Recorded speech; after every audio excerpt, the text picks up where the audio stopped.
जीवन सत्य है तो मृत्यु भी सत्य है, हत्या सत्य है तो आत्महत्या भी सत्य है। आत्महत्या हमेशा होती आई है, हो रही है और आगे भी होगी, परंतु इस पे हम ये चर्चा नहीं करेंगे भी करनी चाहिए नहीं करनी चाहिए, क्यों की जाती है।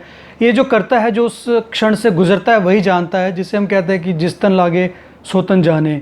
सो साथियों, इस पे हम बात नहीं करेंगे कि क्यों की जाती है क्यों नहीं की जाती है। इस समय जो दौर गुजर रहा है, जो विश्व पूरा इस दौर से गुजर रहा है, जिसमें लोगों की नौकरियां जा रही हैं, लोग आर्थिक तंगी से गुजर रहे हैं, मानसिक पीड़ाओं से गुजर रहे हैं, कोई तैयार नहीं था इस दौर के लिए। जैसे लॉकडाउन है, सोशल डिस्टेंसिंग है, इमोशनल डिस्टेंसिंग भी बढ़ रही है, लोग मानसिक रूप से भी परेशान हो रहे हैं, आर्थिक रूप से भी परेशान हो रहे हैं। तो ये सब माइंड पे, मन पे प्रेशर पड़ना स्वाभाविक है।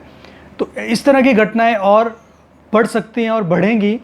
सो उस पे अभी हम ज़्यादा चर्चा नहीं करेंगे कि कैसे बचा जा सकता है और क्या किया जा सकता है, क्योंकि इस पे बहुत सारा लिटरेचर ऑलरेडी अवेलेबल है। और आप सोशल मीडिया पे देखें तो तरह तरह की बातें शुरू हो जाती हैं। अभी किसी एक फेमस एक्टर ने इस तरह का कुछ कदम उठाया, अभी जांच चल रही है, पता नहीं है कि उसने खुद किया है या क्या किया गया, लेकिन सलाहकार बहुत सारे हो गए कि ऐसा नहीं करना चाहिए, वैसा नहीं करना चाहिए, किसी से बात करनी चाहिए। सो उस बारे में हम ज़्यादा बात नहीं करेंगे। आज बात करेंगे आध्यात्मिक तरीके से, आध्यात्मिक जगत में इस बारे में क्या कहा गया है, और हत्या या आत्महत्या जो है, जीवन को समाप्त कर लेना, इसके बारे में क्या कहता है अध्यात्म। सो इसके लिए हम सहारा लेंगे श्री साई सच्चरित्र का, एक ग्रंथ का, जो शिरडी साई बाबा के खुद के ही गाइडेंस पे लिखी गई थी, उनके आदेश पे वो लिखी गई थी, उनकी जीवनी की तरह है वो ग्रंथ जो है। श्री साई सच्चरित्र के अध्याय 26 में उल्लेख किया गया है आत्महत्या के बारे में।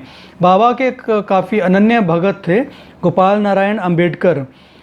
रेवेन्यू डिपार्टमेंट में 10 साल उन्होंने नौकरी की, रिटायर हो गए। दूसरी नौकरी ढूंढने के लिए काफ़ी कोशिश की, नहीं मिली। काफ़ी कोशिश के बावजूद भी 7 साल तक वो परेशान रहे, आर्थिक मंदी से गुजरते रहे, कंडीशन बहुत ख़राब होती गई। बाबा के पास जाते थे, अंततः उन्होंने फिर सोचा कि जीवन को समाप्त कर लिया जाए। शिरडी जाके उन्होंने समाप्त करने की ठानी, एक कुएं के पास जाके बैठ गए, कूदना चाहते थे उसके अंदर। तभी पास ही एक भोजनालय, एक रेस्टोरेंट के मालिक ने आके उनसे पूछा कि क्या आपने अक्कलकोट महाराज जी की जीवनी पढ़ी है। तो उन्होंने नहीं पढ़ी थी, तो उनसे रेस्टोरेंट के जो ऑनर थे उनसे लेके वो पढ़ी। तो उसमें एक कहानी बताई गई थी कि अक्कलकोट महाराज के एक भगत थे, एक बहुत ही असाध्य रोग से, इनक्योरेबल डिसीज़ से सफ़र कर रहे थे वो काफ़ी लंबे टाइम से, असहनीय हो चुका था उनके लिए। So he also decided to end his life. तो वो कूद गए कुएं में एक रात। अक्कलकोट महाराज आके अवतरित हुए वहाँ पे, उन्होंने उनका हाथ पकड़ के बाहर निकाला और उसे कुछ इस तरह से कहा, जो कि साई सच्चरित्र में लिखा गया है। तुम्हें अपने शुभ अशुभ कर्मों का फल अवश्य ही भोगना चाहिए। यदि भोग अपूर्ण रह गया तो पुनर्जन्म धारण करना पड़ेगा। इसलिए मृत्यु से ये श्रेयस्कर है कि कुछ काल तक उन्हें सहन कर पूर्व जन्मों के कर्मों का भोग समाप्त कर सदैव के लिए मुक्त हो जाओ। सो अक्कलकोट महाराज ने इस तरह से उस भगत को समझाया कि अपने जीवन को समाप्त कर लेने से तुम्हारे जो कर्म हैं, जो तुम भोग रहे हो, जिन परिस्थितियों से तुम गुजर रहे हो, वो ख़त्म नहीं हो जाएंगी। वो तुम्हारा बर्डन जो हो कैरी फॉरवर्ड होगा, आगे अगले जन्म में तुम्हें वो फिर सब भुगतना पड़ेगा। तो क्यों ना तुम इसी जन्म में, इसी क्लास में जो तुम्हारा होमवर्क है वो तुम कंप्लीट कर लो। अच्छा बुरा जो भी तुमने किया उसका रिज़ल्ट पा लो, बजाय इसके कि तुम इस क्लास का रिज़ल्ट छोड़ के अगली क्लास में जाने की सोचो। अगली क्लास में जाने से कुछ नहीं होगा, दोबारा से इसी क्लास का होमवर्क फिर करना पड़ेगा। तो वो कर्मों का जो लेखा जोखा है वो भुगतना ही पड़ता है। सो इस तरह से जो बात सुन के, उस किताब में पढ़ के गोपाल नारायण अंबेडकर जी की आंखें खुल गई। उनको यही लगा कि साईं बाबा ने खुद ही इशारा किया है उस किताब के थ्रू कि तुम्हें ये स्टेप ऐसा नहीं उठाना चाहिए। वो फिर बाबा के पास गए, उनका आशीर्वाद लिया, बाबा के कहे हुए मार्ग पे वो चले।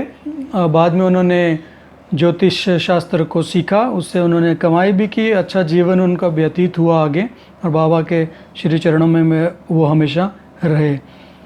तो साथियों, इस कहानी से ये पता लगता है कि जीवन को समाप्त कर भी लिया जाए तो कर्मों का जो लेखा जोखा है वो समाप्त नहीं हो सकता।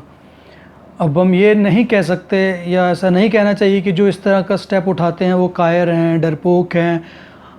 वो व्यक्ति किस तरह की मनस्थिति से या किस तरह की सामाजिक आर्थिक स्थिति से गुजर रहा है वो वही जानता है। लेकिन वो जिस तरह की भी स्थिति है उसको अगर सहन किया जा सके, जब तक सहन किया जा सके किया जाना चाहिए। सो इस वीडियो का एक ही उद्देश्य है, पर्पस है कि इस समय परिस्थितियाँ इस तरह की हैं, सामाजिक, आर्थिक, भावनात्मक, कि थोड़ा सा डिस्टर्बेंस चल रही है, माइंड डिस्टर्ब है, लोगों के घरों में लोग बंद हैं, जो बाहर भी जा रहे हैं वो डरे डरे से हैं। कई जगह सुनने आ रहा है कि कोविड की बीमारी से डर के कई अपना जीवन समाप्त कर ले रहे हैं, आत्महत्या कर ले रहे हैं।